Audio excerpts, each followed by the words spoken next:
হয়েছে? আমাদের 20-30 জন আহত হয়েছে, মহিলারা হয়েছে, আবার ভাইয়াদের রাবার বুলেট ছোড়া হয়েছে, অনেকে হাসপাতালে এখনো ভর্তি। এই তো তারা কি হসপিটালে ভর্তি আছে? যে হসপিটালে ভর্তি আছে তারা এখনো সুস্থ হতে পারেনি, তারা আসেনি, এই জন্য আন্দোলনে তারা আসেনি। উপর মহল থেকে আপনাদের কোনো আশ্বাস দিছে? কালকে শুনলাম যে শিক্ষা উপদেষ্টা মন্ত্রণালয় 10টার পর আমাদের সাথে কথা বলতে চান, কিন্তু এখন পর্যন্ত কোনো আর সংবাদ পাইনি, এই জন্য আমরা শান্তিপূর্ণ আন্দোলন করছি। আপনাদের দাবি দেওয়া যদি না মানে আপনারা কি করবেন? আমরা এরকম প্রতিবাদ চালায়ে যাব, কারণ এই যে দেখতেই পাচ্ছেন সামনে সনদ পিছনে মৃত্যু, এটাই আমাদের দাবি। কারণ এত বছর পরিশ্রম করার পর রেজাল্ট বের হওয়ার দিন আমি নিজে মেডিকেলে ভর্তি ছিলাম, আমার রেজাল্ট আমি আশাই করিনি যে আমি এত খারাপ করবো, কারণ আমি রিটার্ন অনেক ভালো দিয়েছি, 100 মার্কের অ্যান্সার করছি। সেক্ষেত্রে যদি কাট মার্কও হয় 60-65 আমি পাবো।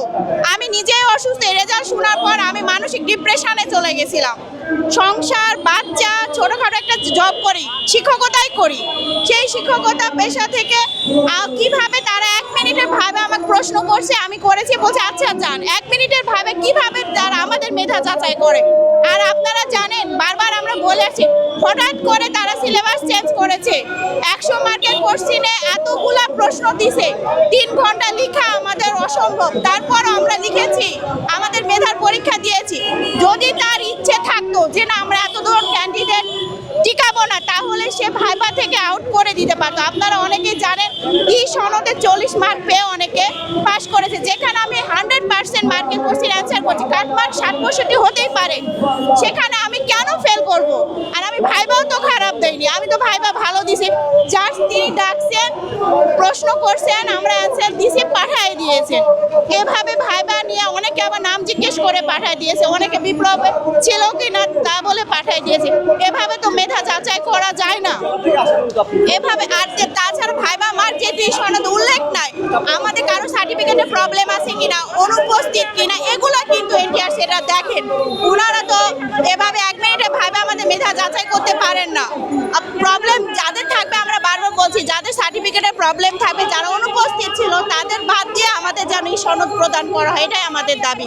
আমরা আমাদের যোগ্যতার ভিত্তিতে চাকরি পাবো, আমরা 6ষ্ঠ গণবিজ্ঞপ্তিতে অ্যাপ্লাই করব, যদি আমাদের যোগ্যতা থাকে আমরা চাকরি করব, না থাকবে আমরা ওই সনদ রেখে দিব। কিন্তু ফেল শব্দটা আমরা শুনতে চাচ্ছি না, আমরা মানছি না। আমরা যখন প্রিলিমিনারি 100 মার্কে দেই তখনও আমরা মেধাবী ছিলাম, রিটেন যখন 100 মার্কে দেয় তখনও আমরা মেধাবী ছিলাম। এই 20 মার্কের ভাবে আমরা কিভাবে ফেল হয়ে যাই? আসলে ফেল না, এটা হচ্ছে বঞ্চিত করা হয়েছে আমাদের বৈষম্যভাবে। আমি জানি না এটা ওনার বাণিজ্য কিনা, কারণ এই পরবর্তীতে আবার তিনি হচ্ছে সার্কুলার ছাড়বেন, লেন্দি প্রসেসে হাজার হাজার লাখ লাখ ক্যান্ডিডেট পরীক্ষা দিবে, আবার তিনি বড় অঙ্কের একটা টাকা ইনকাম করবে। এটা আসলে তিনি বাণিজ্য মানে ব্যবসায় নেমে গেছেন। যদি তার সহজ সাহস থাকতো তিনি আসতেন, আমাদের সাথে সমঝোতা করতেন বা বলতেন যে হয়তোবা কম্পিউটারের কোনো টেকনিক্যালি প্রবলেমের কারণে হয়তো এই সমস্যাটা হয়েছে। এনটিআর সেটাই করছে, কারণ তারা জাস্ট সনদ দিবে আমাদের যোগ্যতার ভিত্তি, তারা তো চাকরি দিবে না। তাহলে কেন আমাদের সাথে বৈষম্যটা করা হয়েছে? ওনারাই করছেন, এটা আমরা স্পষ্টভাবে বুঝতে পারছি। কারণ যখনই বিজ্ঞপ্তি ছাড়ে লাখ লাখ ক্যান্ডিডেট এখানে অ্যাপ্লিকেশন করে, একটা বড় অ্যামাউন্টের তারা এখানে টাকা পায়। সেহেতু আমি এটা অবশ্যই মনে করবো, ওনার সৎ সাহস থাকলে উনি অবশ্যই আমাদের সাথে এসে কথা বলতেন, আমাদের কিছু না কিছু বলতেন, কিন্তু আজ পর্যন্ত তিনি নীরব।